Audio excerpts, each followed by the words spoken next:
What's up, everybody? Welcome to the latest edition of the Stephen A. Smith Show, coming at you as I love to do over the digital airwaves of YouTube and, of course, iHeartRadio. Want to thank to all my subscribers and followers for giving me the love and support that you've been giving me. Always appreciate it. I'm not going to waste any time because we got a jam-packed show coming your way today, so we're going to get right into it. I got some sports stuff to get into. I got Jeannie Buss coming on to talk about her new series on Netflix, not to mention the Los Angeles Lakers. I got something to say to and about LeBron James. I got something to point out and report on in regards to P. Diddy, as well as Jay-Z, courtesy of our legal analyst, Ryan Smith, who's got a whole bunch of stuff percolating right now pertaining to those stories. But the first order of business in the world of politics, because I don't know if y'all saw what the hell happened on TV today. Live national television. Live international television as well. Y'all got to see this if y'all haven't said it, because that's exactly where I'm getting started. It's in the nation's capital, where the nation saw President Donald Trump and Vice President J.D. Vance have a testy exchange with Ukrainian President Volodymyr Zelensky.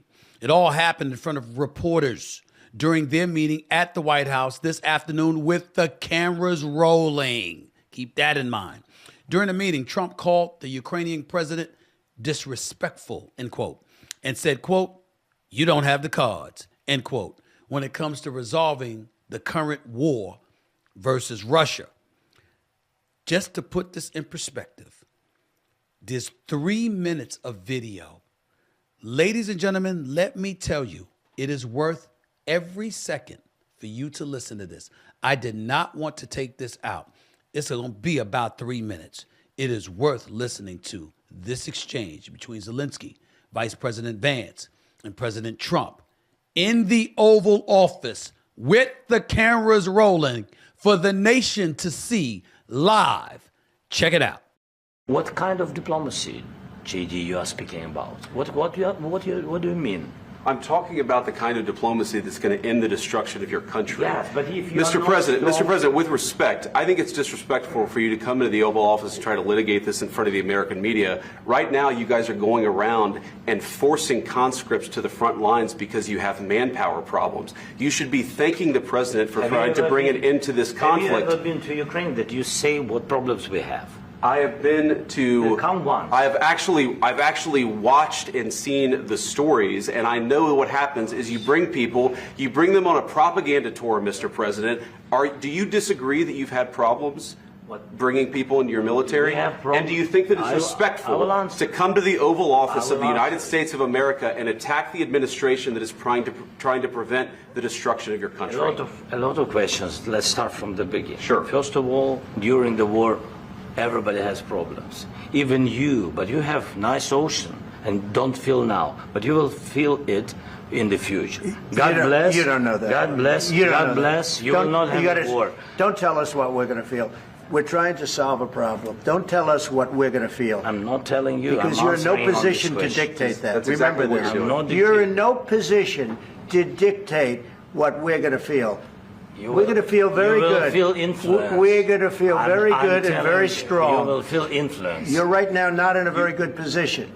You've allowed yourself to be in a very bad position, and he happens to be right about it. From the very beginning of the war. You're not in a good position. You don't have the cards right now. With us, you start having cards. But right now, you don't. You're playing cards. You're playing cards. You're gambling with the lives of millions of people. You're gambling with World War III. You're gambling with World War III. And what you're doing is very disrespectful to the country, this country. That's back to you. Far more than a lot of people said they should have. Have you said thank you once? This entire meeting? No, in this entire meeting, have you said thank you?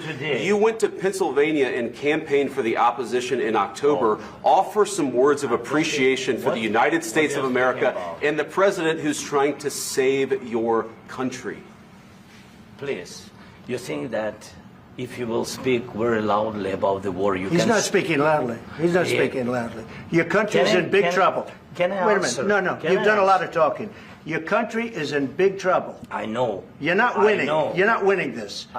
You have a damn good chance of coming out okay because of us. Mr. President, we are staying in our country, staying strong from the very beginning of the war. We've been alone, and we are thankful. I said thanks you haven't in been this alone. cabinet, you and haven't not been only alone. in this cabinet. We gave you, through this stupid president, $350 billion. You voted we gave for you your military president. equipment, You and you voted men for are your brave, president. but they had to use our military. What about if you didn't have our military equipment, you invited if me you to didn't speak. have our military equipment, this war would have been over in 2 weeks. In 3 days, I heard it from Putin. In 3 days. This is something Maybe new. less. In 2 weeks. Of course he has. It's going to be a very hard thing to do business like this.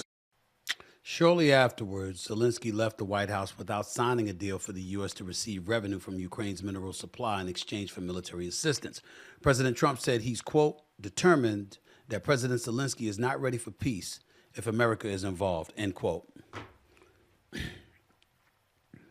I'm pro-America. Let me get that out the way first. I'm an American citizen, and I'm going to try to give us the benefit of the doubt, knowing that we have an abundance of flaws as a nation in terms of our historical involvement in foreign affairs. There is no doubt about that. On one hand, there are two sides to this story. On one hand, if you're President Zelensky for Ukraine, who did campaign, I shouldn't say campaign, but was very supportive, as Vice President Vance pointed out, very supportive of the Biden administration because they did give you over $350 million. They did give you nearly 500 million worth of weapons, or they committed to that. Knowing the level of support that the Biden administration had given to Ukraine, how vociferous Biden was in his support for Ukraine. And by the way, that's going across to y'all because you got Senator Lindsey Graham on the Republican side that has also been an avid supporter of Ukraine and their mission to ward off Russia taking over their sovereign territory. I would look at Zelensky and I would say, not very smart to be butting heads with this administration and this White House at that particular moment in time. Trump is not wrong when he said you don't have all the cards. You don't have the cards. He's absolutely right about that because Zelensky does not. Ukraine does not. It's projected that over 1 million lives have been lost. Vast majority of them being from Ukraine.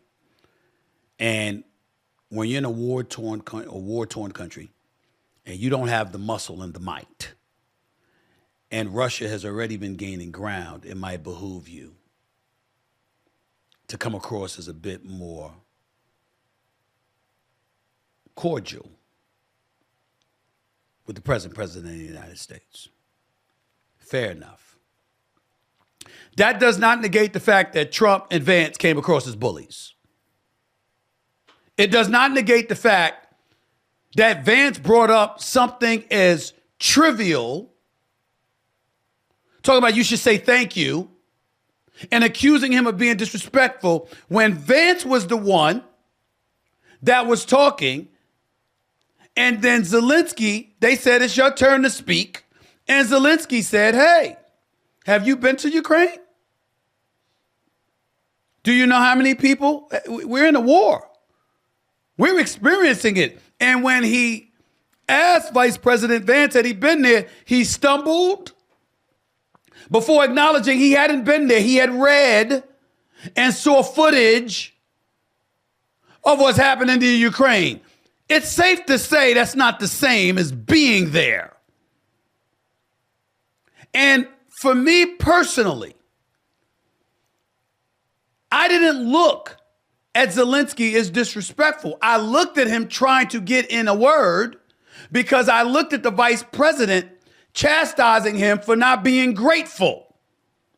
And the president piggybacking off of that to pounce on him some more about not understanding his plight and being thankful for the ceasefire that America has intervened to try and negotiate so this war between Russia and Ukraine can come to an end. Now, is it wrong for President Trump to finagle his way into the proceedings to get some of their minerals in exchange for U.S. support or in an effort to recoup something for what they've given out to Ukraine? Not at all. As the United States of America, we're giving and giving and giving. Those are taxpayer dollars. We have a right to get something in return if we can pull it off. I get that part. I'm not disagreeing with President Trump about that. See, this is where the centrist in me comes in. I'm not siding with Trump just because I got conservative views, and I'm not siding with Zelensky just because I have liberal views. I'm siding with common sense. Zelensky, knowing how much you need America's support, you need to be a bit more cordial and play a little nicer than that. The flip side to it is that he's at war. He has to depart from the United States of America, go back to Ukraine in a war-torn country with bombs being dropped on his people, on his territory. And he's saying, wait a minute. Y'all are talking to me like I should have no sensitivity to my plight or to my people and should just throw up my arms and surrender and capitulate to what Trump has negotiated. Let's hold on for a second here. During the Obama administration in 2014, Russia did take over Crimea, if I remember correctly. That did happen. And when they took over Crimea, that was a part of Ukraine. Now it's established as Russian territory. And for Russia to start this war with Ukraine, to take over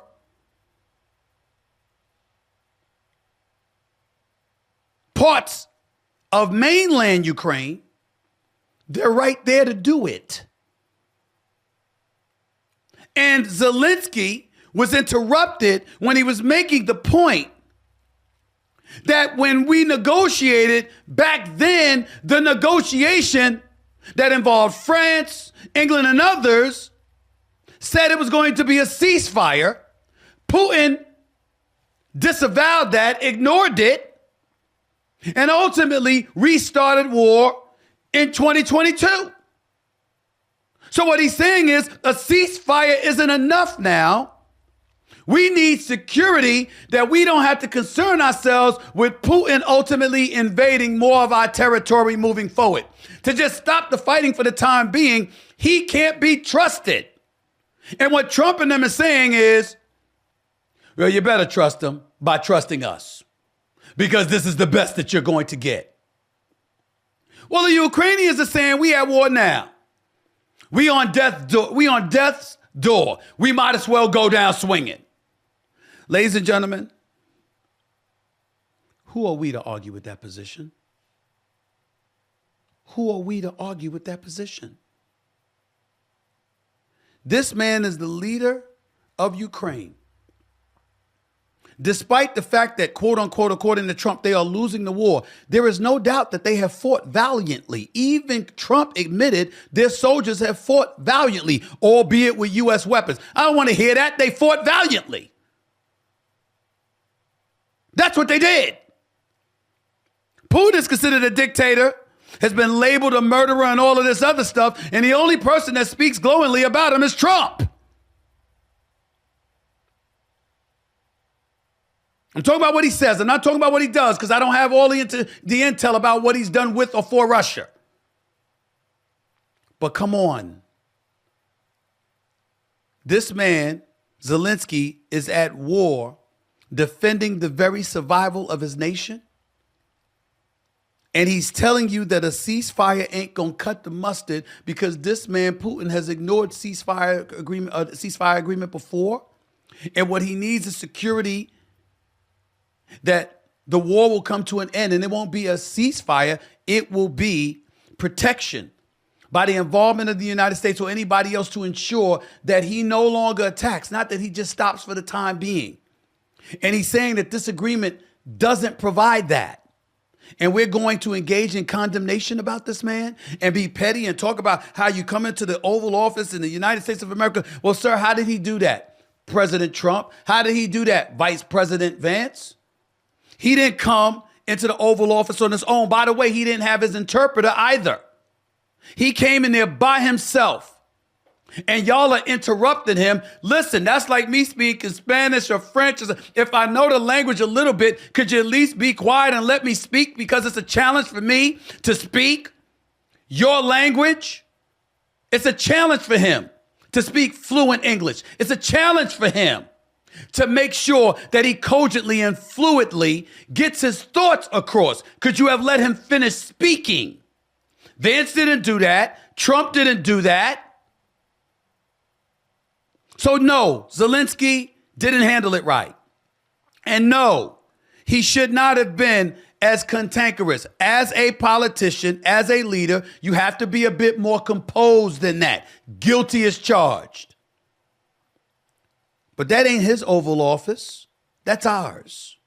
The person residing in it is Donald Trump, is the president of the United States. With Vance there, Zelensky ain't there without their invite.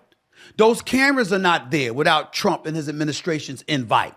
They allowed that environment to exist. This isn't Zelensky and Ukraine facilitating all of this. This was them. And we gonna just look at him like he's the villain? Can we at least acknowledge that there must be a level of understanding to the fact that the man is fighting for Ukraine's very survival as a sovereign nation? And that the circumstances upon which he's living and which he's scheduled to go back to is not the same as President Trump and Vice President Vance and what they have to deal with here in the United States of America? They may have been right in some of the things that they were saying, but they were also bullies. And this man, who's literally on the battlefield, responded, whether it's a soldier or a general or whatever, that's how he responded. Because they ain't the ones that got bombs being dropped on them. He does. On their hospitals, on their schools, on child care facilities, everywhere. I'm sorry. I'm not saying that President Trump and Vice President Vance was totally wrong in the things that they were saying. Once again, the art of decorum and decency play a role in all of this. You could actually do both and be right. You didn't have to do that. For all we know, Zelensky might be dead in a month for a bomb being dropped on some place where he's at. We ain't worried about that with President Trump and Vice President Vance. America hasn't lost nearly 1 million lives in this war over the last 2 years. I mean, damn. That's all I'm saying. We ain't talking politics, conservative, liberal. We're talking about leadership from our statesmen, the President of the United States, and how that was handled. It looked elementary. It was embarrassing. And Zelensky didn't handle it right. But if your country was being bombed into oblivion and you needed assistance, and the President of the United States was speaking more favorably about Putin than he was about you, and then you were getting lectured by the Vice President, who's never been to Ukraine, who hasn't seen the war-torn territory, and he's getting on you for not being grateful, how would you have reacted? I don't know an answer to that question, but I know it's a legitimate damn question. LeBron James, Jeannie Buss, and more up next right here on the Stephen A. Smith Show in a minute.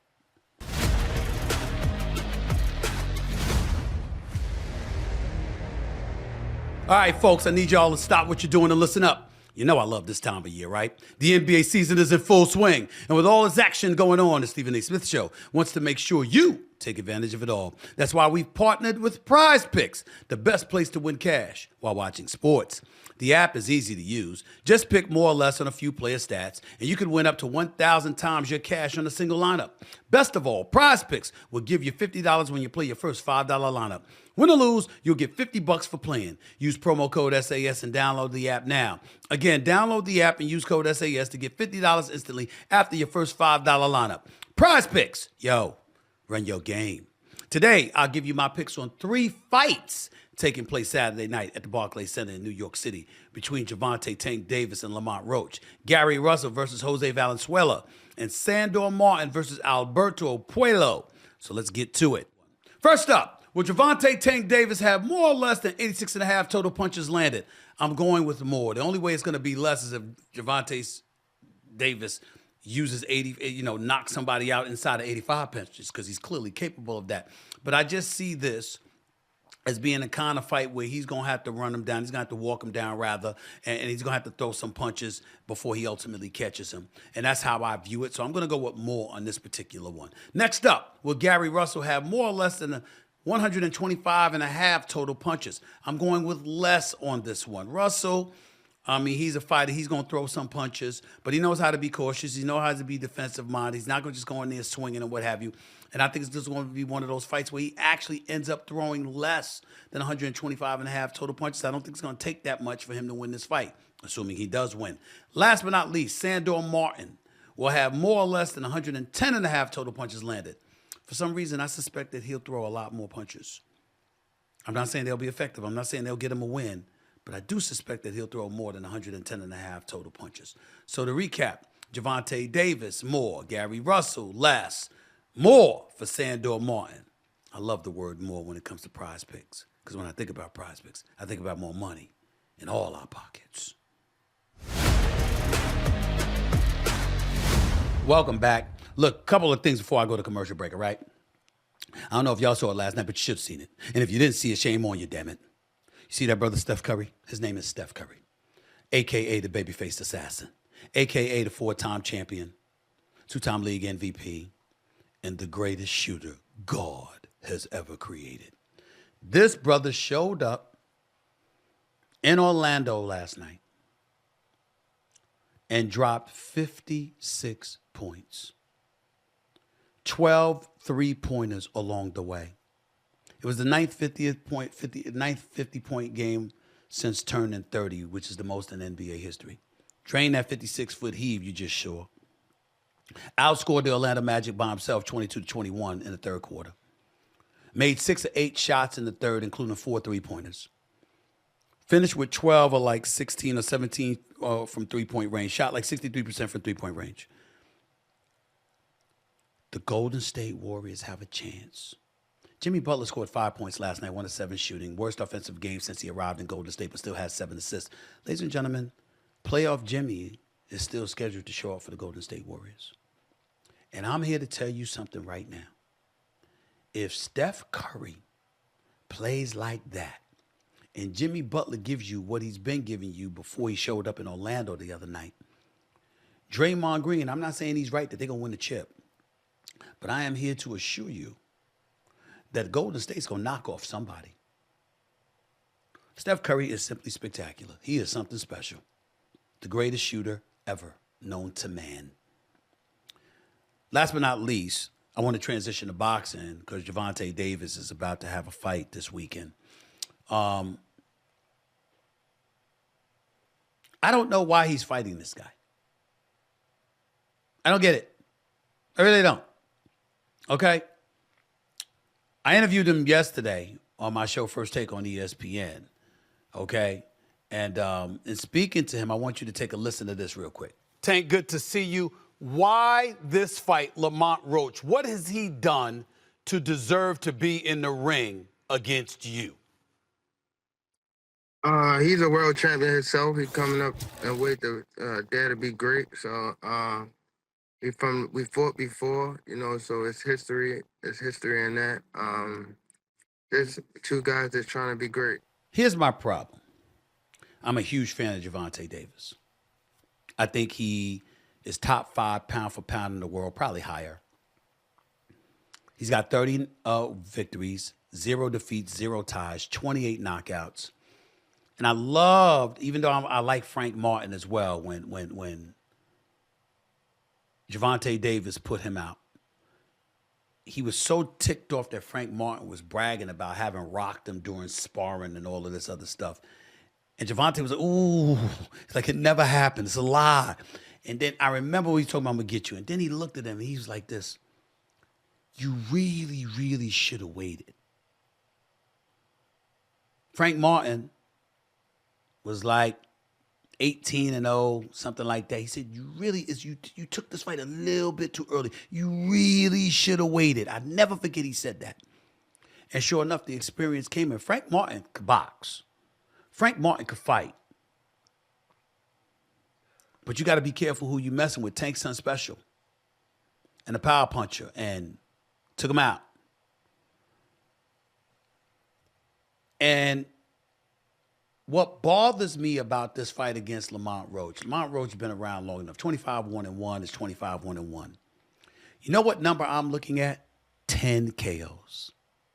That tells me you can fight. You can box. But can you punch? See, when I think about Gervonta Davis, I'm thinking the best way to take him, the best chance against him, is when you could punch. If you remember when Ryan Garcia went after him, Ryan Garcia was wild. Tank dropped him in the second round, caught him coming in, and then caught him with a body shot. I think it was to the liver. And that was that in the 6th round. Ryan Garcia was on one knee, got up at the count of 10. He was fine, but couldn't take that liver shot. Here's my point. Why is Tank Davis fighting smaller fighters? Lamont Roach is moving up. They call him Tank for a reason. He's the miniature Mike Tyson from his heyday. This brother will take you out. They talk about how middleweights and light heavyweights, this brother could get in a ring and knock those cats out if he catches them right. That's the kind of power Tank Davis has. So why fight somebody undersized? I expect him to beat Lamont Roach. No disrespect to Lamont Roach, who I haven't seen much of. I know he's a skilled fighter. If you're going to fight somebody in your weight class, Tank Davis, I wanted to see him against Lomachenko. I believe Tank Davis would beat Devin Haney. I just do. I don't think Devin Haney is on that level, and I respect him. I think Tank Davis would beat him, even though he just moved up to 140 when he lost that fight to Garcia. I want to see Tank fight Teofimo Lopez. I should want to see him fight Shakur Stevenson. I know his best buddy is Terrence Crawford. I think Stevenson is a masterful boxer, a defensive wizard who can beat anybody. He's special. But he's so special he can make a fight boring. And you got to worry about that. I just think that when you look at Tank Davis, I want to see him in the ring with somebody with knockout power, like a Ryan Garcia, where he has to be concerned about that so we can see his boxing ability and his punching power, as opposed to him stalking cats because they don't have the power to keep him off them when he's the bigger fighter. I don't like that. So I don't expect him to have much of a problem with Lamont Roach simply because Roach is smaller. I just don't expect him to have much of a problem with that. I want to see Tank Davis against one of those 3 fighters. I want the rematch against Ryan Garcia. Or I want Teofimo Lopez to get a shot with Tank moving up to 140. And I want to see Shakur Stevenson. I should say 4 fighters, or Lomachenko. Stevenson or Lomachenko, I would love to see against Tank Davis. But I really want to see him against Teofimo Lopez too. Teofimo Lopez is somebody that deserves our respect, ladies and gentlemen. He's somebody that deserves a big fight. That's just me. Coming up, another accuser files a suit against Diddy while Jay-Z is taking the attorney that accused him to court. I'll get into all of that with our legal analyst. But first, She's the owner and the face of the Los Angeles Lakers franchise and the inspiration behind a new Netflix series, the one and only Jeannie Buss. Up next. Oh, by the way, on the back end, I'll have something to say about LeBron James, too. Don't touch that dial. Back with more in a minute.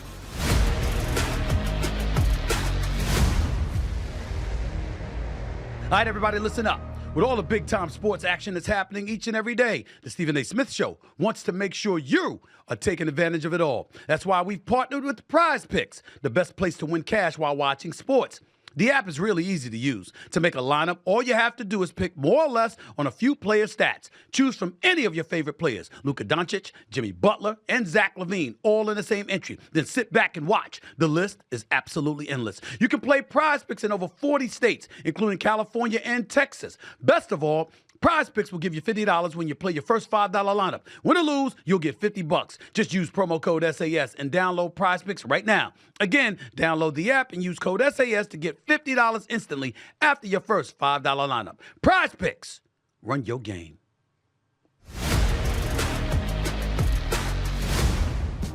Sorry I'm late. Someone died on the bus I was on. We had to wait for a new bus. It's a horrific story.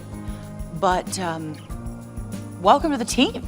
Anyway, we are going to give the rest of the season everything we got and make a deep playoff run. We're the Waves. We don't do rebuilding years.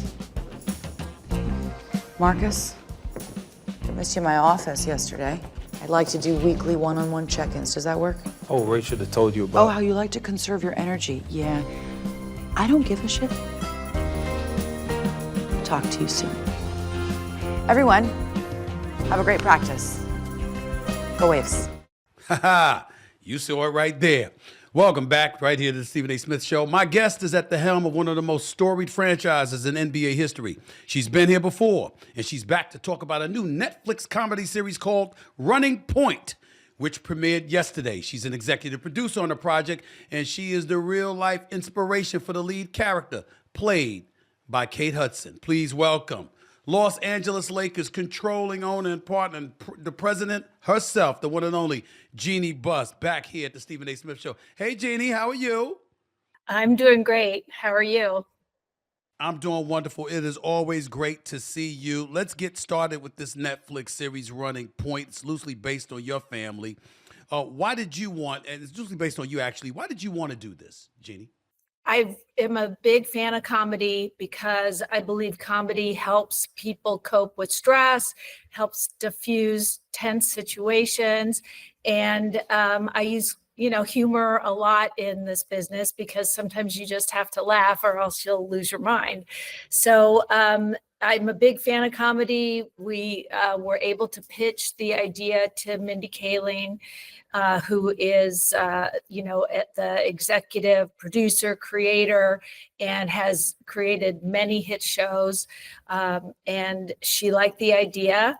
And we spent, a lot of time together and telling her stories. And they took all that information and created this world that isn't the Lakers. This is a completely creative, by the writers. It's not my family, but it is inspired by a person in a position like mine.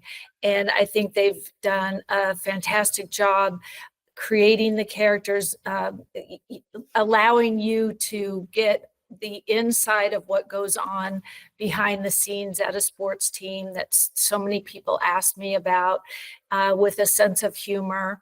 The people are very relatable. As I've learned in this country, the family businesses are the most common businesses. So we all had that experience of working with our family, and sometimes you step on each other's toes, but at the end of the day, you're family and you come together to do what's right for your business, for what's right for your team. And I think people will be very entertained by it. Actually today it is the #1 show on Netflix. Well, I'm not surprised by that. It's associated with you and you're a winner. So that's the way that this works. But how close is this storyline to you, to your real life in your estimation? How close is it? there's some, a few true things that people will definitely pick up on.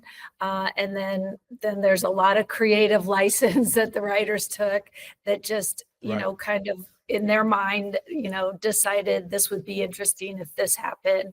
And, we would give them feedback. Well, that would never happen. Or yeah, that has happened, and give them an example in history and professional sports.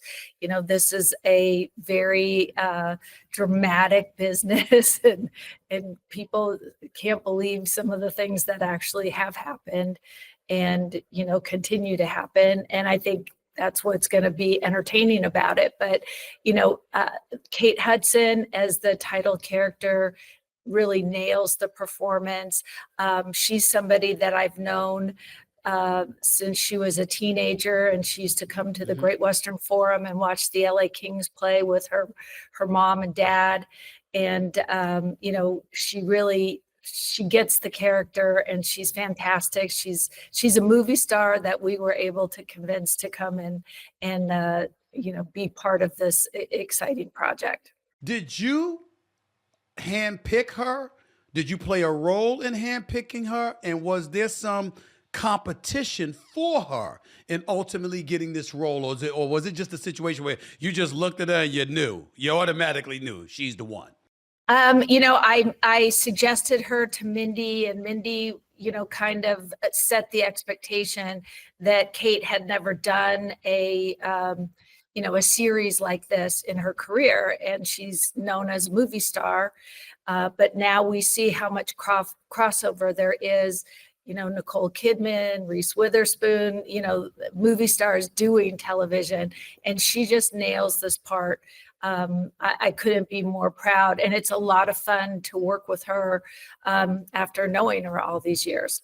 Jeannie Buss, what is life like for you right now? I mean, I'm looking at the Los Angeles Lakers, and I went from wondering whether or not they were going to make the playoffs to wondering whether or not, what they were going to do in the playoffs, to y'all acquiring Luka Doncic, to being convinced that you weren't going to be good enough to really go deep into the playoffs, but obviously a blockbuster trade like that, essentially sending Anthony Davis away, the great Anthony Davis away for the great Luka Doncic, to looking at the Los Angeles Lakers this morning while I'm talking to you about your Netflix series, and in the same breath that's number one, I'm looking at a basketball team that might end up number one, because the Los Angeles Lakers have a chance to win it all as far as I'm concerned. Based on what I'm seeing, what is life like this afternoon for Jeannie Buss?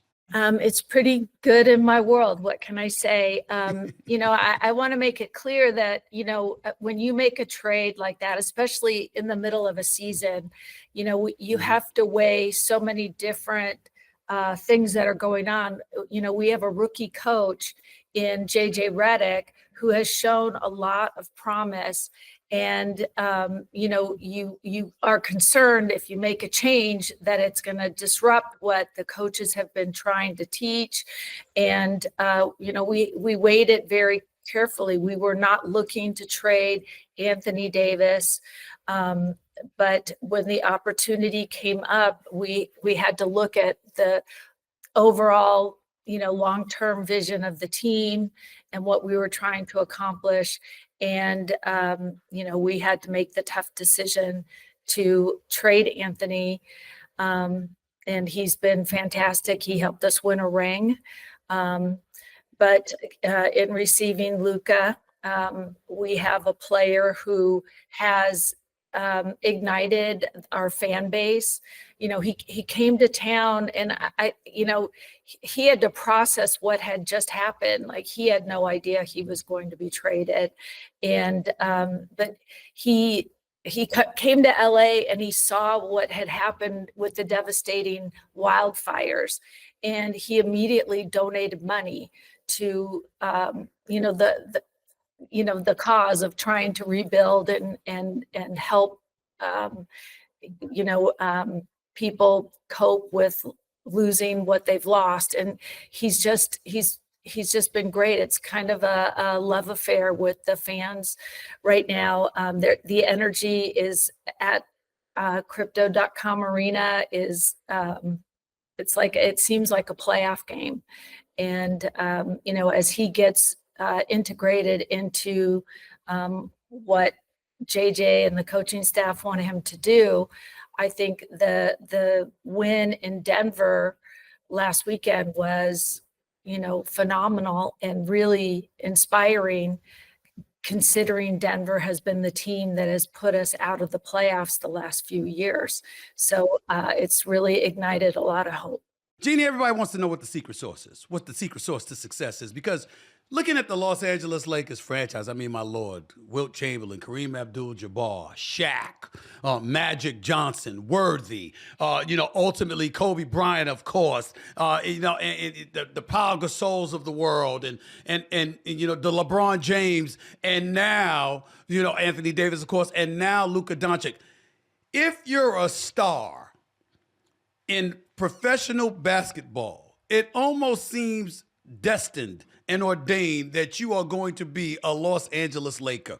First, it was with your late great father, magnificent, magnificent man. Everybody loved Dr. Bus. To you now. I mean, how do you do it? I mean, what do you say? What is the allure in your eyes about the purple and gold and Laker Nation and the Los Angeles Lakers? How does this keep happening for y'all? It's exactly what my dad taught me. This was how you run a franchise. Getting LeBron to join us as a free agent was one of the first moves to show that we were serious about, getting back on track after missing the playoffs for 6 years. But the power of the brand, the platform, the fan base, the city in which we play, it all adds up. And, as Dr. Buss taught me, you keep us near the top or at the top or near the top. And that's what we've done. And we will continue to work hard to do. Certainly, I think we've identified a coach who has, knows the NBA, knows how to make a strategic plan, and that someone who connects really well with his players.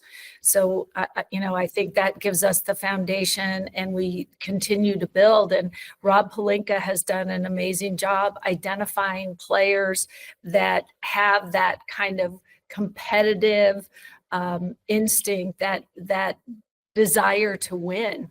And, we continue to build the roster that way, and everything comes together. And certainly I have to thank Laker fans for, they are creating an environment that visiting teams are not going to be comfortable coming to play the Lakers at home. And you need that kind of, that intimidation of the visiting team, especially during the playoffs. You have a guy that I consider to be a top candidate for Coach of the Year honors in J.J. Redick.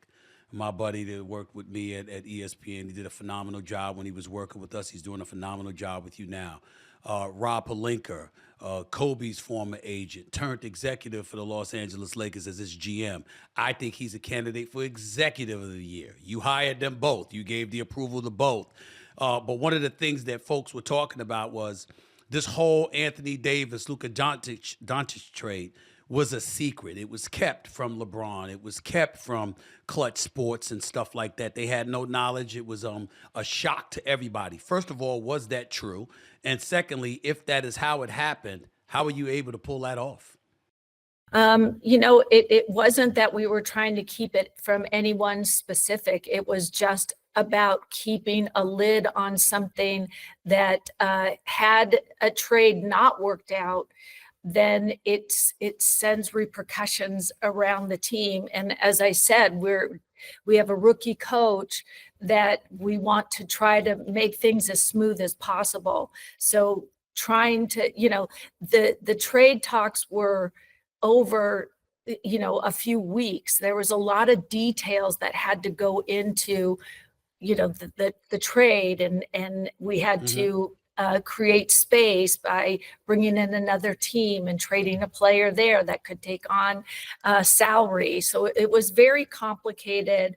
We were not trying to leave anybody out. What we were trying to do was protect the team and allow our coach and coaching staff to have the least amount of distractions in a business where all there is are distractions, people trying to get you off your game. But Jeannie, were you concerned at all at any point as to how this would negatively affect LeBron James simply because of Anthony Davis's greatness, along with his relationship with Anthony Davis? Because he had a lot to do with Anthony Davis ultimately landing in LA years ago. Were you concerned about that at all? Yeah, I mean, of course, there was a lot of concerns, especially doing it during the season.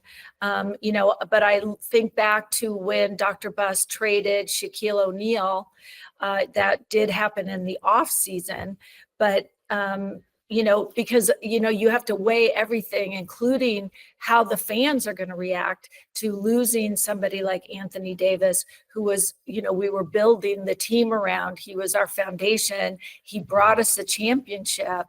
And how are they going to react? So you have to weigh all of those considerations. And at the end of the day, we did what was, we felt for our team was the best, and they obviously agreed with what they received. And that, we had, and when people say, well, they only talked to you or they only talked to a couple teams, we had the piece that they wanted. They wanted Anthony Davis. So that's why they weren't shopping it around. They saw what they wanted and they came after it. And we had to get through that decision process because we hadn't even considered that before. Right, wrong, fair or unfair, some of the things that have been said in the media prior to this trade, whether you look at LeBron being the figure that he is, Bronny James being on the team, the whole opening season celebration and stuff like that, they would say that LeBron James is running the Los Angeles Lakers. Once the trade happened, they said that's Jeannie Buss's way of showing there's one person running this organization, and that's Jeannie Buss. To those who've said such things like that, you say what? I say you can interpret it any way you want. At the end of the day, I'm the governor of the team, which means I'm ultimately responsible for all basketball and business decisions for this team. And so, however you want to read that, people can, but we are very much, always in communication with our captains of the team. But in this circumstance, AD was one of the captains. So we couldn't, there just was no way that we could disrupt what, because the team was really starting to gel the way JJ has been coaching them. And we really didn't want to disrupt that if this wasn't going to be something that happened. Last question on this particular subject. When it comes to a guy like Bronny James, I like that kid. I think he's got tremendous promise. I think that he's going to end up in the NBA, somewhere in the near future. I love what I've seen him doing in the G League. I root for him. Everybody says he's a great kid. I haven't seen one individual that roots against him. As far as I'm concerned, it almost comes across as inhuman to root against this kid because he just seems to be that absolutely positively wonderful. Nevertheless, LeBron's going to get critiqued because his son was in the league before he was ready, per se. When somebody asks Jeannie Buss about Bronny James, because I know I'm not the first to do so, what is it that you say and what kind of message do you want to send to the basketball world about Bronny James being a member of the Los Angeles Lakers, albeit in some folks' eyes prematurely? He's been fantastic to work with. He's a draw in for our G League team. He's been going up and down between the two teams. And he does everything that we ask him to do in terms of the community, meeting with sponsors. He's fantastic. I wish I had a complete team of players with his work ethic, his attitude, his ability to see the game. I know what it's like to be the child of a very successful man, And he's had to deal with a lot growing up, and he'll continue to do so with grace. And, he's fun to watch. JJ Redick, back to him. Speak to his impact on the organization since you hired him last summer, because I knew he was going to be good. Working with him on television, seeing him dissect and analyze basketball the way that few can. I knew that he was going to be good. I expected you guys to elevate offensively, especially once you got Luka Doncic. What I did not expect is that over the last 6+ weeks, you'd be the #1 defense in the entire NBA. I almost faint when I think about that. I know he's got a great staff in Nate McMillan, Scott Brooks, and the rest of the crew, but speak to the impact that JJ Redick has had on the organization. He comes in with a confidence, a swagger that, is inspiring. He's a natural leader. He's a great communicator. He's a problem solver. And that's one of the things that is important in coaching in the NBA. So many things come at you quickly that you have to be able to make decisions, stand by your decision. If things aren't working out, be okay to move away from that decision. But look, he surrounded himself, like you said, with an excellent staff in Scotty Brooks and Nate McMillan, and the very first female that we've ever had on the coaching staff in Lindsey Harding, who was Coach of the Year in the G League last year. And so, he's inspired not only the team out on the court, but also the team here in our business operation. There's something about JJ that's professional and calm and cool and collected, and he's paying dividends. And I didn't think he'd be as good as he is, but he certainly has shown it, and we continue to give him the resources that he needs, he wants to win, and that's what we want to do. And no question, we'll make it possible for him however we can. That brother is not going to be comfortable with mediocrity or losing. I can assure you of that. You don't have to wait. You don't have to worry about that at all. Before I get to my last question about you, just as an aside, a strange question. How are you feeling about having the Crypto.com arena to yourself and not having to share with the Los Angeles Clippers anymore? How are you feeling about that, Jeannie? I thought we'd have like more dates, less back-to-backs, but that building is so busy with the Grammy Awards and all the concerts that they do. It's still just as busy. So they've replaced those games that the Clippers played with other events. And I've been to the Intuit Dome. I haven't seen a basketball game there yet. I went to the Bruno Mars concert. It's a beautiful building. It's in our old neighborhood, Inglewood. So it's great to see Inglewood with getting another team. It's been great for both of us. My last question would be to you, because as you sit here now, as you said it, Board of Governor, you're responsible for all business and basketball decisions for the Los Angeles Lakers franchise. To see now that you have a generational, iconic basketball brand in your stable, pretty much for the next decade. I mean, the brother's only 25 years old, and Luka Doncic. You see what LeBron James is doing. The success of the Los Angeles Lakers, clearly you're going to be in the picture. You're going to be relevant for the foreseeable future.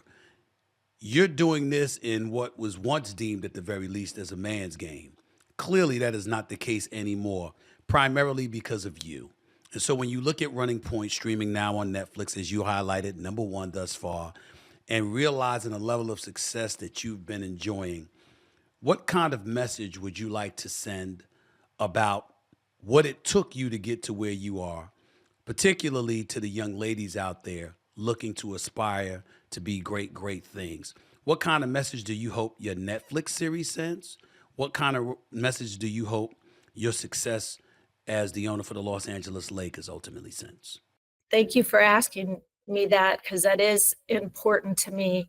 I know what it meant to me growing up to see women in positions of power, and I hope that I can be an inspiration to the next generation. But what I think has led to my success is certainly being able to work with great people. But I think we've learned that there are so many distractions with social media, the negativity that's out there. You really have to be able to, push that aside, look at your own path and continue on it. You're going to have people challenge you, try to knock you down, but know who you are, know what your truth is, and go to the people who support you. And and it might be a small circle of people, but people that you can trust and believe in, and that believe in you, and aren't out to knock you off and push you out of the way. So if I can show resilience would be the word, then I've completed what Billie Jean King did for me, and inspiring me to pursue what was my passion. The one and only Jeannie Buss, owner for the Los Angeles Lakers, executive producer on Running Point, streaming now on Netflix, an absolutely wonderful, wonderful lady. And of course, I got to give love to Linda Rambis as well. You tell Linda I said I gave all my best. I owe y'all both dinner. Thank you so much, Jeannie. All the best. And I'll see you over the weekend. Okay, thank you. Thanks again to the wonderful, the incomparable Jeannie Buss. Lakers got a chance, y'all. Lakers got a chance. But you're going to have to forgive me for switching subjects, but still staying on the Lakers in some roundabout way, because it's time to get into LeBron James, who made headlines after the Lakers game on Thursday night, their victory over the Timberwolves, 111-102 at home. LeBron led the way with 33 points, 17 rebounds. Meanwhile, Anthony Edwards was ejected for getting his 16th technical foul and missed most of the second half, by the way. But that's not why I want to talk about LeBron. I want to get into what LeBron had to say about Anthony Edwards post-game and the conversation surrounding Edwards becoming the face of the NBA. Take a listen to this, please. Why do you want to be the face of a league when all the people that that cover our game and talk about our game on a day-to-day basis shit on everybody? That responsibility, it's just weird. It's weird energy. Ladies and gentlemen, excuse my language. That's some straight bullshit by LeBron James. Straight bullshit. I'm getting sick and tired of folks talking about everybody who covers the league shitting on the league. How do we shit on the league? Because some of us don't call LeBron James the GOAT? Because we bring up load management because people come to games sometimes and cats are sitting out and fans don't even know until they arrive at the arena that the cats are sitting out? Is it because All-Star Weekends arrives and folks don't learn that LeBron James is not playing until the last minute? Is it because he's never participated in the slam dunk contest, thereby ruining it because he's the first marquee name with slam dunking ability like that to refuse to participate in an all-star slam dunk contest ever in his career? The way Jordan did, Dominique did, Dr. J did, David Thompson did, Harold Miner did, Jason Richardson did, Tracy McGrady did, Vince Carter did, Kobe did, Zach LaVine did, Aaron Gordon did, Nate Robinson did, Spud Webb did. The way all of these people did, he elected. That's how we're shitting on the league. See, this is the kind of stuff that pisses people like myself off. I've covered the NBA for 30 years. I'm successful in life because of the NBA and what it's done for my life. So is LeBron. So are thousands upon thousands of players that have come through the league. Just recently, the league signed an 11-year, $77 billion deal. Well, how'd that come about? Sponsors and advertisers. That's how. Yet somehow, some way, we're going to sit up there and say you shouldn't want to be the face of the league because folks are shitting on the league. Well, who are these folks? Let me tell you who it is. It's everybody in social media. But you see where the problem is and why I think LeBron's comments was bullshit was because he doesn't specify who he's talking about. So folks on social media who do all of this salacious nonsense get lumped in with the rest of the media, and nobody differentiates from the other. Social media ain't in the locker room. Social media doesn't ignore your personal life. Social media doesn't ignore your personal business. Social media doesn't have the class and the decorum to avoid touching on those different things because it has nothing to do with the game of basketball. That's the media. People like myself and various others. Now, to be clear and to put myself on Front Street, y'all do understand I'm under no obligation to talk about the NBA as much as I do. But I do. The league is happy with it. The network is happy with it. The fans are happy with it. Most other places don't. When you talk about folks who are covering your sport, did you know that that would happen to be some former players because they were part of the show and they were part of the ESPN network and various other networks? Former players preside over there. Current players come there. Coaches as well. League officials as well. How come we don't bring that up? How come we don't talk about those things? You see what has happened and what has transpired and what's sickening. Let me tell you the most egregious shit of it all that nobody brings up. Barkley, Charles Barkley, all-time 75th anniversary player, Hall of Famer, one of the greatest players in NBA history. You had cats clapping at him. You've had some cats try to clap back at Shaq, four-time champion, arguably the most dominant force ever, clearly the most dominant force of our lifetime, the side of Wilt Chamberlain. Try to talk about him. They talk about we don't celebrate the game enough. Really?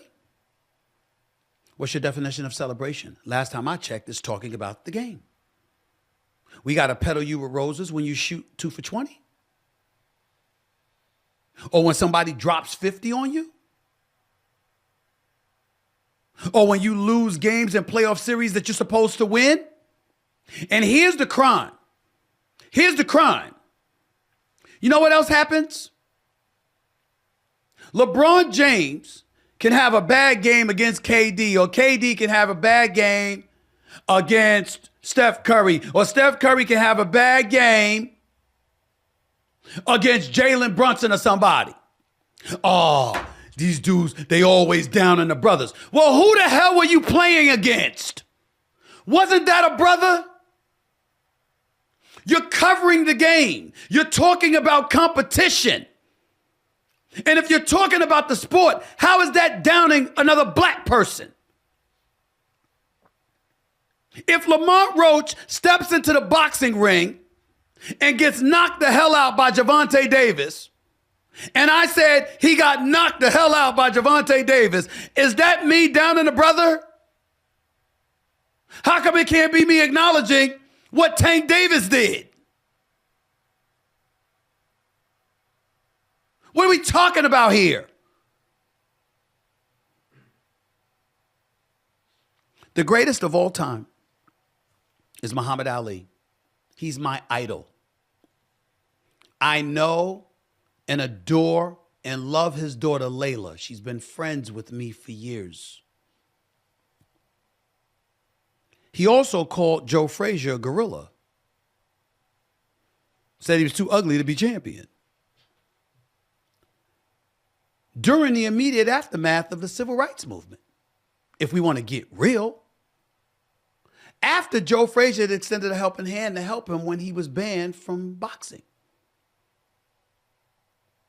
and denied the license to fight.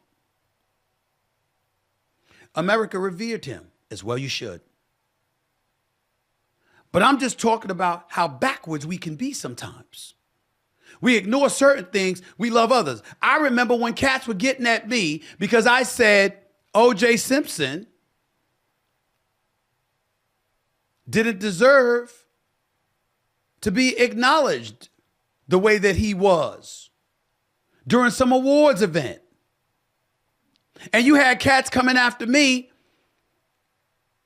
as if I was the one that was on trial for my life for committing double murder. Time and time and time again, the most salacious, the most ridiculous, the most egregious acts associated with human beings And I'm certainly not comparing Muhammad Ali to O.J. Simpson or anything like that. Please don't get me wrong. I'm simply making the point that it's amazing what we support and what we denigrate. LeBron James, to me, is the second greatest player in the history of basketball.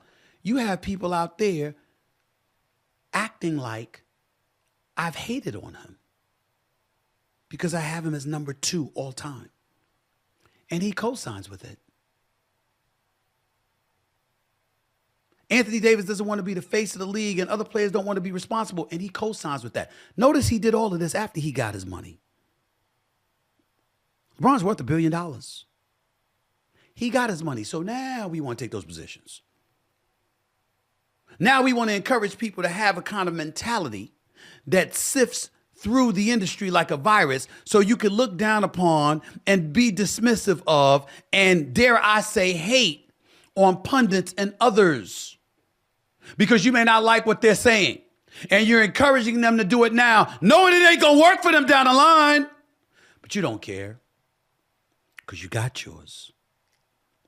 And one player after another falls for it, hook, line, and sinker. Remember when LeBron was in the bubble, he said, I got mine.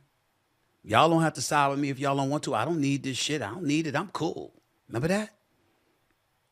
Remember when I told y'all when he took his talents to South Beach and he didn't let the owner know and he had to find out, Dan Gilbert had to find out on national television like everybody else that players were going to come back and pay a price for that because there was a collective bargaining agreement coming down the pike and at least 7% of basketball-related income equating to about $2 billion was going to be snatched away from them. Remember when I said that? Remember when I talked about player movement, a la Chris Paul going to the Los Angeles Lakers and Dan Gilbert, who had nothing to do with it, writing an open letter to the owners and making it public to speak out against a trade such as this. It wasn't just that Dan Gilbert was against player movement, it's that Chris Paul and LeBron James is pretty tight godfathers to one another's children, if I remember correctly. And that was a shot that Dan Gilbert took. Remember that? Remember when the whole George Floyd thing was going on after he had been murdered by Derek Chauvin, that police officer in Minnesota? And everybody was talking about locking arms, and I was ignored when I said, bump just locking arms. You got the monetary cachet to have your own lobbyists to go up on Capitol Hill and persuade lawmakers to sign things into law to make things easier and to provoke real change, and I was ignored. I said all of these things. One thing after another ignored. But we want to sit here. And because people might have questions or point out things that they don't like, when 99% of the time, all we're doing is revering the greatness of LeBron James and how we're going to miss him when he's gone, and all he can remember is folks shitting on the NBA? Who shits on the NBA more than some of these players? It ain't the media doing that. It's the players not protecting their own brand that has made them wealthy beyond their wildest imaginations. That's what's going on. And back to LeBron, in this regard, Bronny James is somebody that I hope will make the NBA, and I believe will make the NBA someday. He's a good kid. And by all accounts, everybody loves him. And everybody's rooting for him and hopes that he makes it. And I personally believe he will. I think he will. Because he's a fast learner and he's a talent. And we saw what he's been doing in the G League. Ladies and gentlemen, the opening game of the season, Bronny James wasn't an NBA caliber player. We all knew that, and we all knew the only reason he was on the roster was because his father is LeBron James. Everyone stood back and paid homage and said, it's the least we could do for LeBron James. He deserves that. And we celebrated it, although we knew it wasn't based on merit. Everyone went along with it. The league went along with it. The Lakers went along with it. The media went along with it. Everybody. Did LeBron James mention that? Did he? We're the bad guys. And by the way, you're listening to somebody that covered the league at a time when all their personal shit was out there. We didn't touch it, and neither does today's media. Social media might, but not us. As long as you ain't in the police blotters, that's your business. Now the players got podcasts, and they talk shit about people. But the folks covering the league is the one shitting on the league. And sadly, some of y'all gonna fall for that bullshit that LeBron threw out there. Pointing the finger in every other direction but that of himself and his brethren. I'm so surprised. I'm so surprised. Coming up, a male escort files a lawsuit against Diddy, and Jay-Z is now going to trial suing the attorney who accused him and Diddy of sexual assault. I'll get into all of that and then some right here next on the Stephen A. Smith Show. Back with more in a minute. What's up, everybody? Stephen A. Smith here. Recently, we made news because the great Bill O'Reilly announced a tour that's coming nearest you in the very, very near future. Get your tickets now for this. It's called 3 Americans, live March 30th at Live Nation's Flag Star at the Westbury Music Fair on Long Island. Don't miss the very first show as myself, Chris Cuomo, and yes, that man, Bill O'Reilly, take our different ideas, our different backgrounds, our different beliefs across the country to demonstrate that respectful, meaningful, and even fun conversation. Those are the things that make America as great as it should be. The show will be spirited, unscripted, and all three of us will let it fly as we discuss the topics everyone is thinking about these days. There'll also be questions from the audience. We're not running. Tickets are officially on sale now with pre-sale code USA at 3americanslive.com. VIP packages are available with the opportunity to meet and take photos with myself and both those fellas. That's 3 Americans live March 30th at the Westbury Music Fair on Long Island. Additional dates and cities to be announced. Don't miss it. Trust me, you'll get a kick out of it.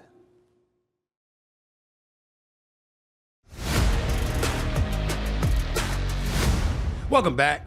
Now let's get to the latest on Sean Diddy Combs. Combs is currently sitting in a Brooklyn jail on federal sex trafficking and racketeering charges, as we all know. Combs' defense team is taking aim at the lawyer representing a large share of the music mogul's alleged victims, Mr. Tony Busby. Attorneys for Combs filed a new motion on Tuesday to deny Busby's request to represent a client in the Southern District of New York despite not being licensed there. Busby, who's based in Texas, has become the public face of the civil side of Combs' legal troubles, representing a slate of alleged victims, many of whom are unnamed. You may recall Busby is the same attorney who filed a sexual assault suit against Jay-Z that was recently dismissed by the plaintiff, identified as Jane Doe. Jay then filed a defamation suit against Busby that's now headed to trial in Los Angeles after a judge found his claims have enough merit. Meanwhile, Diddy is facing another suit, this time from a man accusing him of rape back in 2012. The man, identified anonymously as John Doe, filed the complaint on Wednesday, according to court documents obtained by USA Today. The man was reportedly working as a male escort in Florida at the time of the alleged assault. Diddy's lawyers have denied the claim. Let me say this, please, ladies and gentlemen, and I'm going to preface my comments by saying a lot of what I'm going to say may come across as a bit unpopular, but I don't give a damn because it needs to be said. Are these children we're talking about? The Jane Does of the world. The Jane Does that had Busby represent them in the case with the allegations against Jay-Z. A male Jane Doe that's accusing Diddy of sexual malfeasance. Are these children? If they're children, that's not what I'm talking about here. We protect children at all cost. And I understand that. What I'm trying to figure out is what's up with the Jane Doe stuff with adults? So let me get this straight. You don't have to tell who you are, even though you're making an allegation, even though you've turned around and you've hired an attorney, even though that attorney is publicly making these allegations known against a Diddy or against a Jay-Z, and their name gets to get raked through the coals, but you get to live anonymously. And maybe I should get drug tested. I mean, should I, Solange? Should I, Sherry? Mike? Aaron? Who? I mean, what? What am I missing?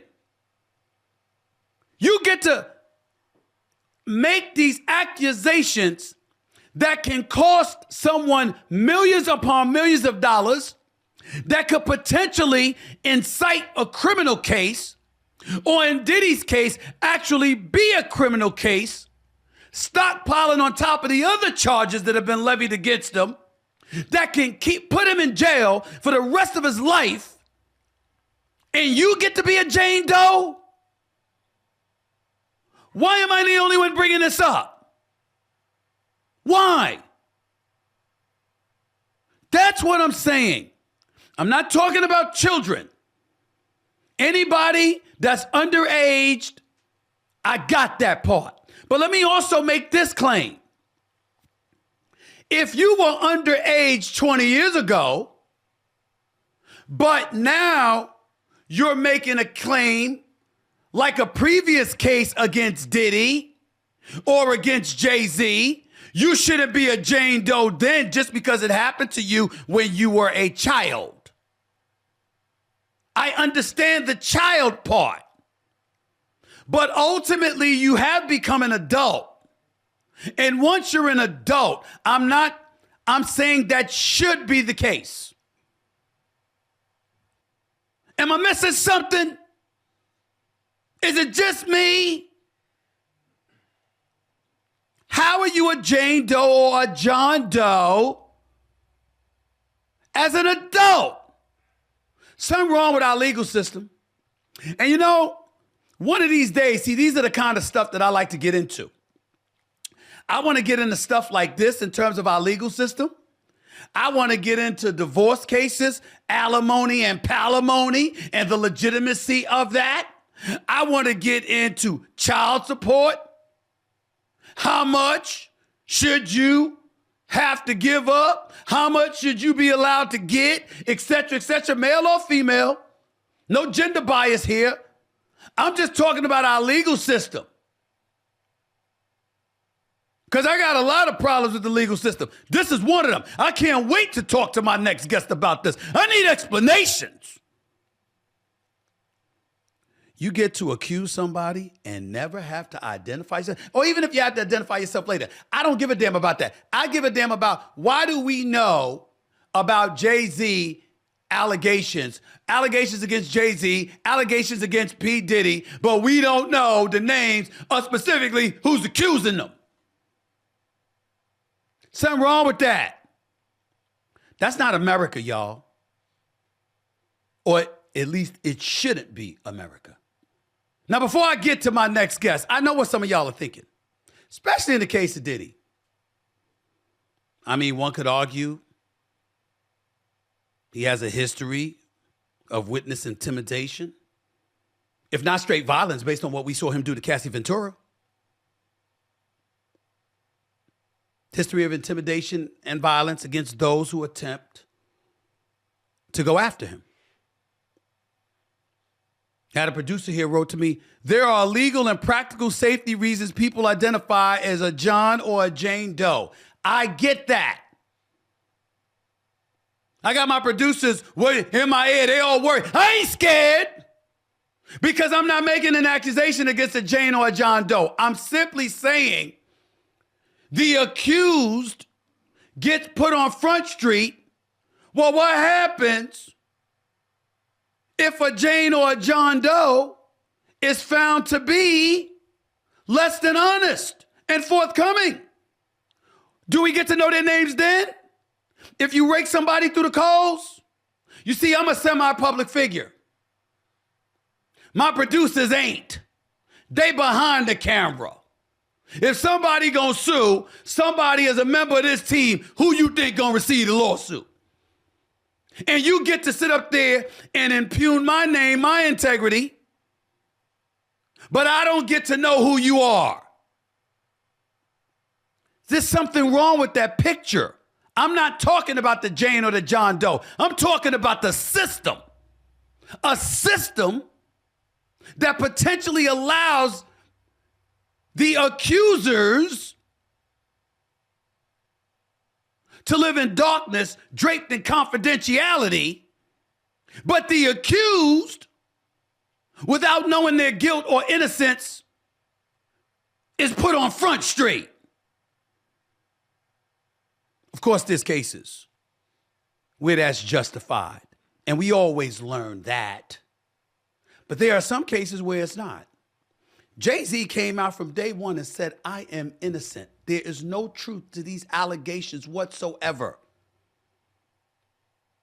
The case was ultimately dropped, but that was after his name was raked through the coals. That was after his name was draped in mud. That was after his business lost about $20 million in business. And now he has to sue the attorney for the accuser to get some sense of retribution and justice. That's my opinion. I'm entitled to it. Not as much, however, as my next guest, who's a sports anchor, he's an attorney, and he's a legal analyst extraordinaire. Anything that I need to be set straight about in regard to these legal matters, I assure you he's more than qualified to do just that. And he won't hesitate to do so. I'm talking about a man that has been on this show on several occasions, very, very popular with my audience. He is back to talk to me about this stuff right now. The one and only Ryan Smith, my colleague at ABC and ESPN, legal analyst extraordinaire, is here with us right now. What's going on, Ryan? How are you? What's going on, man? I'm good. How you doing? Listen, man, I just finished going off about this, and I want you to educate me about something before we even get into the particulars about Diddy, Jay-Z, and what have you. I have a problem. I understand. I truly understand that there are certain cases where the Jane or the John Does are necessary. What I was sounding off about was, so Jay-Z could be out there on Front Street with the accusation. The case could ultimately get dropped. Yet and still, Jay-Z could talk about how his name was smeared, having proclaimed his innocence the whole time, how he lost $20 million in business. And we know all about him, but we don't know anything about those accusing him. I have a problem with that in our system. Should I?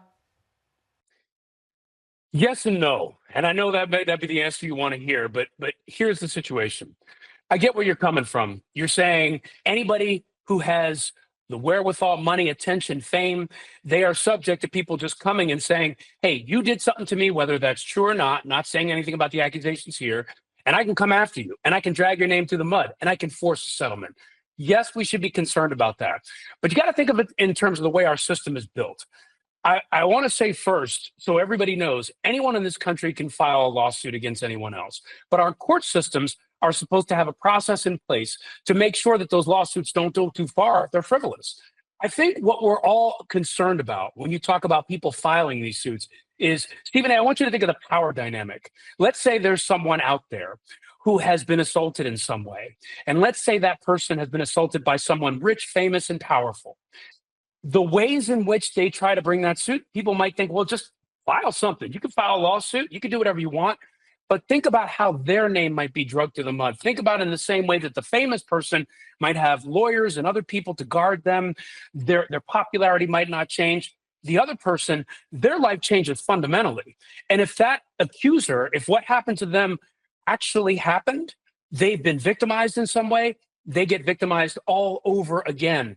Not just in one hearing, not just in one deposition, but over months, if not years. And they become the public face of people coming at them, all because in this fact scenario I'm building, something happened to them that was horrible and unimaginable. So we want to protect against those kinds of scenarios for people in that power dynamic.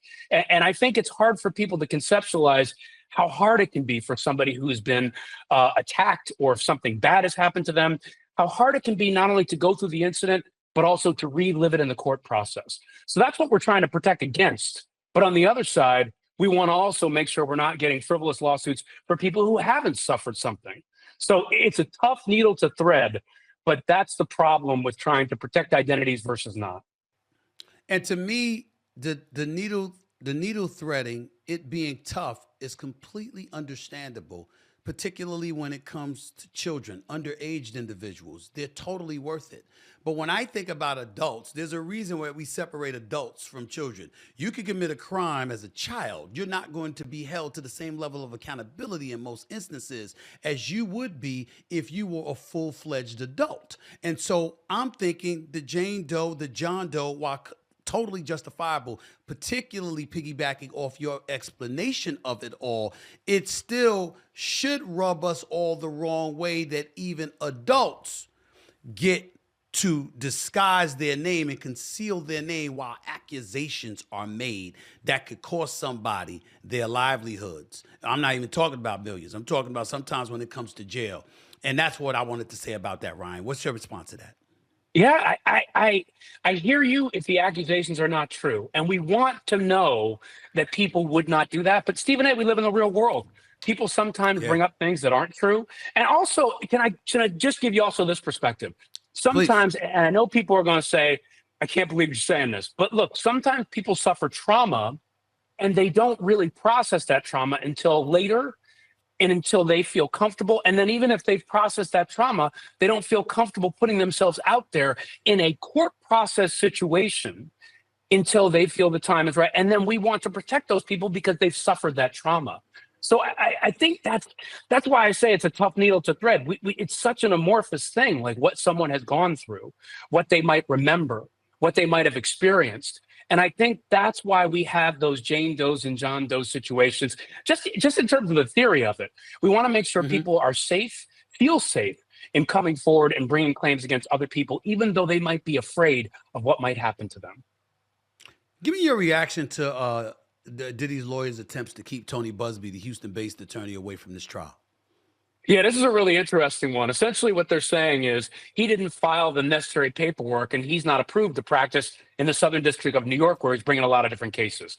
Now, just as a sort of overview on this thing, there's a concept called pro hoc vice. What that means is you're from another district, you want to practice in this new district, and on this occasion, that's kind of the Latin words for pro hoc vice, on this occasion, you're allowed to do it.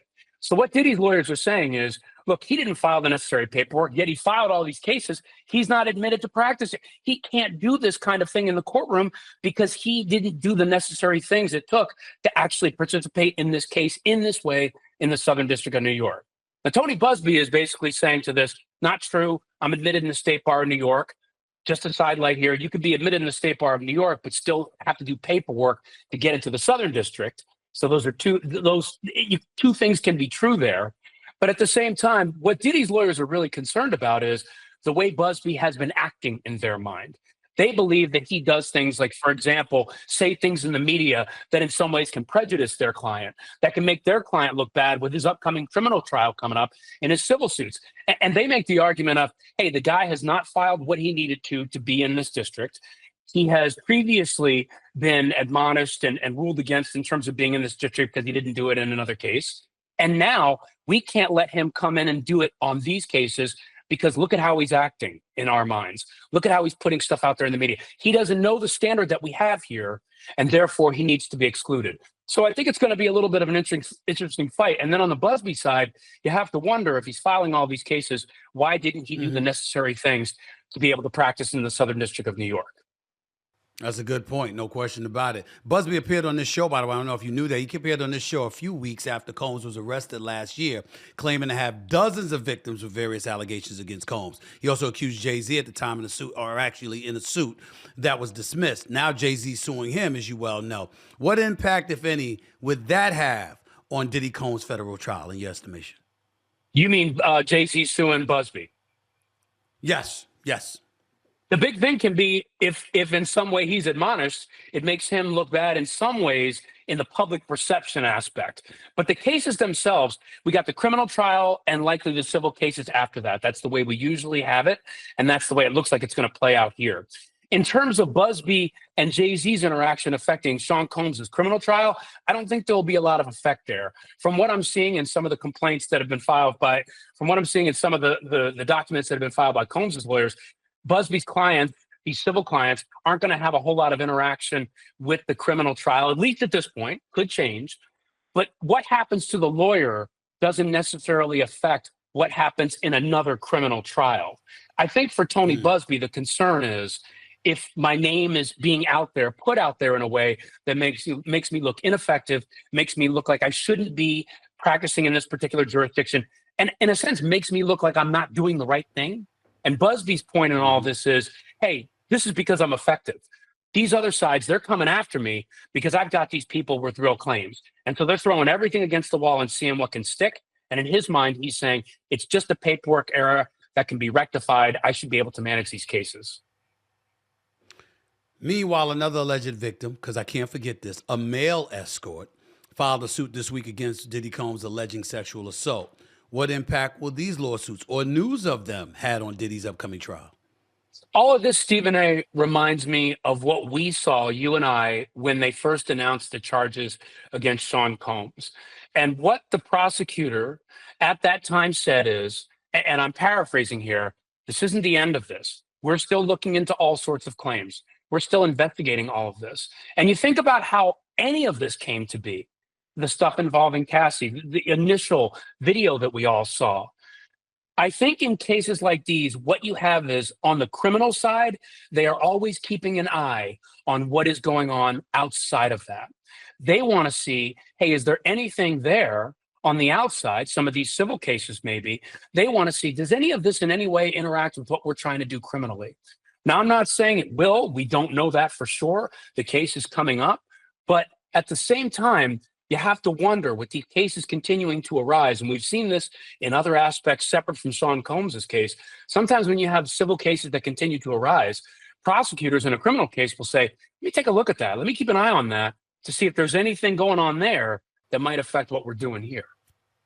Last couple of questions before I let you go, Ryan Smith. Really appreciate your time. How much more trouble is Diddy in right now, in your estimation, compared to when he was first arrested and indicted on these charges? You're talking about criminally or civilly? Criminally. I'm just wondering if there's, like, we keep hearing different things come out about him week after week after week. So I'm wondering if in your eyes things have gotten worse or are things the same as they once were months ago? I think from the outside looking in, it appears like it's gotten worse. From the prosecutor's perspective, I think it's largely the same. And the reason why is when you talk about the Southern District of New York and the case they're bringing, this is a district with an extremely high win rate. I mean, when you see them in front of the microphones, announcing the charges, announcing what they have got the meat of their case together. This isn't like, hey, I'm going to come out there, we're filing this case, hopefully it goes well. This is, we got them, we feel confident in that we got them, and we're pursuing this case. Everything else after that becomes about compiling evidence, fine-tuning your case, getting ready for the trial. So outside looking in, I think it seems to have gotten worse for Diddy. The court of public opinion is against him, but in a trial, we're not supposed to really be thinking about that so much. For the prosecutors, they're looking at this like, no, we knew a lot of this already. We have now fine-tuned, or we're going to continue to fine-tune our case, and anything else we're building on top of that is great. But when we filed the charges, when we put this out there, when we began this criminal case, our case was strong enough. That's what I think they're probably thinking at this point. Very last question for you. Jay-Z, his issue was civil. That's been dropped. Now he's going after Busby. So I don't think we need to be concerned about him being in any kind of trouble based off of how things have panned out in his situation. Diddy, we talk about this all the time, but you know what we haven't said, we haven't heard enough of, Ryan? How much time is Diddy potentially looking at in jail if found guilty of these charges? Life in prison. Life in prison. And this is serious. You know, I think a lot of times when people think of criminal charges, they think, well, life, it means a lot less, could be a lot less. Absolutely. But I just want to say that when you have a case involving a high profile person like Sean Combs, it's not even so much about could it be less And when you talk about federal cases, usually whatever those charges are, that time will stick in many, many cases. I think what you've got here is a situation where prosecutors know this is high profile. They know they want to win, but they also are trying to send a message. They're trying to send a message, just like they did in the Weinstein case and other cases like it, that the powerful will not be able to take advantage of the people without power, especially in the entertainment industry. So when you look at a case like this, we just talk about what he could face, but this is about as serious as it gets for a criminal charge against any entertainer we have ever seen, because of the stakes for the prosecutor's office and because he's facing all this time, life in prison. I mean, that is as serious as it gets. What about his lawyer, one of his lawyers backing out of the case, recusing himself from the case? Didn't give reasons why, but he backed out. What about that? Yeah, this is something. So I read about this, and the first thing I thought is there's always, we talked about this earlier, public perception versus what might have really happened. Public perception, I'll just give you this perspective. If you're a client on a case and one of your lawyers backs out, you want to be concerned about what that looks like publicly, because the public sentiment can be, hey, did they drop out because they think there's something wrong in this case? That's the last thing you want people to see. There's a number of reasons. First thing is, we don't know why. And that's the most important thing, because there's a number of reasons lawyers can drop out of cases. One could be time constraints. Another, which I think we saw in different high-profile cases over time, is when lawyers are involved in cases and they might have a disagreement of how they handle the case, or a disagreement of who does what, or a disagreement of how they interact in this case. It might cause one lawyer to be like, hey, I can't do my job effectively, so I'm going to move back. If you get too deep into the trial process, it's hard to withdraw. But I think we're early enough that this lawyer could pull back. And the key is, we can't know exactly what that reasoning was. And I would caution the public to make a read into this and say, oh, it has to do with something about Diddy. The case might not be going his way. A lot of times this is not abnormal, at least at this point. And a lot of times it can come from stuff going on within the team that we just don't know about. My brother, it doesn't get any better than you. The one and only Ryan Smith right here, breaking down the Diddy Jay-Z situation going on and has been going on over the last few weeks and months, obviously. Ryan Smith, thank you so much for your time, my brother. I really, really appreciate it. Have a wonderful weekend. Anytime, Stephen A. Take care, man. You too. Thanks again to Ryan Smith. And, of course, the incomparable Jeannie Buss for being a guest on today's show. That's it for this edition of the Stephen A. Smith Show. I got a long, long weekend, all weekend long, tonight, tomorrow, Sunday, doing a slew of NBA games on both ESPN and ABC. So I'm still a very busy man. But that doesn't mean y'all have to be. I hope y'all are busy watching me talk about the NBA. But if you're not, enjoy your weekend anyway. Be blessed. This is Stephen A. signing off until Monday. Peace and love, everybody.